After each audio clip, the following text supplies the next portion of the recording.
of my album release week chats. My special guest for this penultimate edition of the album release week chats is Briar Boake. Briar is an actor, singer, performer, yoga teacher, yoga maven, as I just learned. You've had a chance to listen. I have. What has resonated for you the most in listening to the 4 albums? Which ones do you like the best, or specific pieces, whatever? Well, without a doubt, Me to We is my favorite. And oh, wow. I don't know if it's just because of my age and stage, but I just like that. It's beautiful and calm.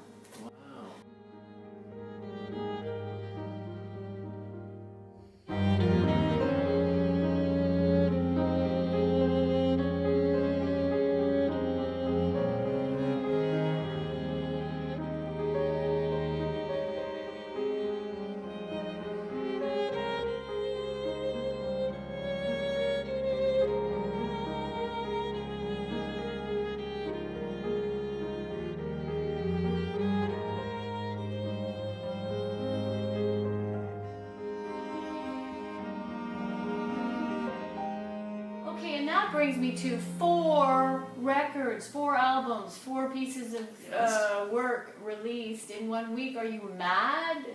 Are you crazy? No, somebody.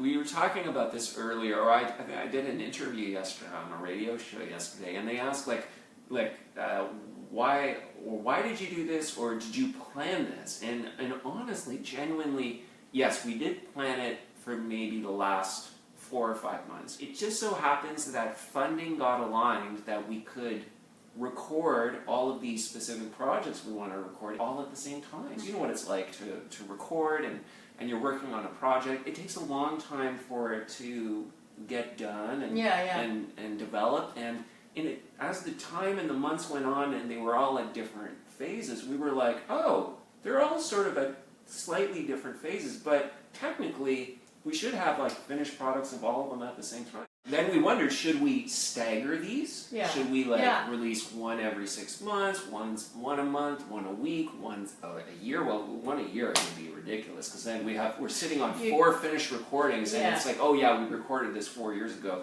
But you know what? In the end, we went completely nuts. Yes. We did everything that everybody, sorry guys, a lot of you out there think we're doing the wrong thing, I'll be honest. A lot of people on Facebook said, do not release them all at once. Do not do that. And you know, it's not like we purposely defied everybody. It's just But just a little bit, because you're a bad boy at heart, right? Ugh. You're just a rebel and No, I am obsessive about always wanting to think about the future. And if I stagger these, then honestly I did it purely just out of my own selfish, emotional things. I just don't want to have these albums lingering. Right. I just want to get them, they were all finished. I just want people to listen to it, and whenever they want, whatever they want, because, talking to a lot of people this week, certain albums are going to have more of a connection to them. For others, just because of their taste, and that's okay. Yeah. So that leads me to asking you. And I'm like with the Facebook people that thought you shouldn't release them all at once. So if you were us now, looking back, if you were us, what should we have done? No, I think it's great actually now. Oh, now that we're doing it. Now that you're doing it, because they're really 4 really different pieces of art. Right. Really? Like the first absolutely. one is, I consider them very different flute than each other. and cello, right? Piano. Yeah, very traditional classical instruments. Yes. Yeah. And then the second one, you've got the current agenda is way too disturbing for me. I'm sorry. Way too disturbing. I should have put a big sticker. Yeah, yes, really. Maybe. Yeah, I don't know. Content. Yeah, it is. I'm an activist, and sometimes I'm enraged by what I'm seeing in the world, so my musical creations reflect that. Mm-hmm. And then the other one is the 10 minutes. Each one is 10 minutes. Well, before that is the solo piano album. The solo piano one. That's right. That's number 3. But that's got 13 pieces in it. That's right. Right. Yeah. They're all sort of short character pieces. Bits. Yeah. Yeah, and that and obviously. You're playing that, and that's it. And of course, to say melancholy, that's bang on, because of the fact that that's of the four the most personal album because Yeah. it has to do with me dealing with depression. Remind me what it's called. The The album, the third album. the third album is called You Haven't Been. Yes, you Yeah. haven't been because it's for people who don't know, Frank released an album called I'll Be Good. That's right. And so when he realized he's not all that good, he wrote You Haven't Been. Yeah. Good. No, that's true. That you're bang on. Like that. Even that though you've first- been good, you're good. You're a good guy. Well- You're a good player. You're a good musician. I'll Be Good, that very first album I released 10 years ago, me playing solo piano pieces, that was all about, me looking at the outside world and spewing it out through piano pieces. And You Haven't Been is sort of definitely a reply to that, saying, I've tried to be good, but inside it hasn't been. So I'll Be Good is more of an album about the exterior, while You Haven't Been is an album about the interior, So it was an interesting process to make that album and record it. It was very easy musically, but very difficult emotionally. Of course.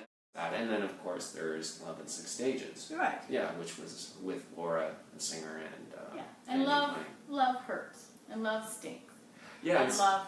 and I think that's why I wanted Love in Six Stages to Yeah. have a sad ending, because Nita Wee has a happy ending. Right. There Nita Wee and Love in Six Stages, the first and the fourth, it's only about love. That's all those two albums are, plain and simple. And that's why I think it's not such a bad thing that you did the four at once, because then it gives us something to talk about. Contrast, compare, pick your best, Well, your favorites, enjoy chatting with you or chatting with Brigham, Briar's husband, who's a fabulous band leader, arranger, trumpet player, piano player. He does everything. And I always enjoy talking with you guys because you guys are working musicians. Mm-hmm. You guys are gigging. Brigham especially, he's on the road a lot, doing a lot of things with big names and that kind of stuff. You guys really have a sense because you're really super active doing a lot of stuff in music. What are your concerns about the state of the music business today? I mean, right off the bat, it just seems like such a drag that people can't sell their albums the same way that they did. And Right. that I don't think the royalties or those benefits are there anymore, that we can just go in and download and stream and make our playlist and never have to really buy the music. I think that's challenging compared to the days of you go to get your record and then the artist would know how many records they sold, and then Right. so there's that right off the bat that's different. I've got tons of charts for an 18-piece big band. Right.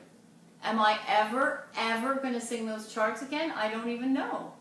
Maybe if I asked my friends to come and play, and maybe if I, paid them all $100, there's $1,800. That's a lot of money. Yeah. And not very much money for a guy to show up Right. and sight read a bunch of charts. We're not even talking rehearsing. We're not even talking, No. whatever. That's just the live music business. You are a Renaissance woman, to say the least. You do so many different things. But what are some of the things you're doing specifically right now that you're really excited about? Projects you're working on, things coming up that are giving you passion? I am currently developing a program of mindfulness to get into the schools. Nice. I've been working at John English just last year with the fine teachers there. They wanted to have some tools that they could share with their classrooms and help the kids with anxiety and stress and the busyness of everything. That's amazing. So I've got a few places to do that. That's a really valuable thing, by the way. It is. Yeah. To me, a complete no-brainer that music Right. should be included. Music and physical activity should be included without question every single day Yes. in our schools. And Yeah. it sort of used to be when perhaps, definitely in the olden days when I went to public school. Yeah. And maybe even in the less olden days when you went to public school. Yeah, for sure. But people are disconnecting. They're Right. disconnecting from themselves and therefore from the importance of that connection to the ground, to the vibrations of each other, Absolutely. the energy of each other, and teaching our children how to know that for themselves is vital. I've been so blessed to have so many great friends join me this week. So thank you so much, Briar, for doing You're this. welcome, This Frank. was it's always an enlightening conversation with Briar, but now the rest of the world got to see it. So, so that's awesome. Bye, everybody. Thanks so much for Bye. doing this.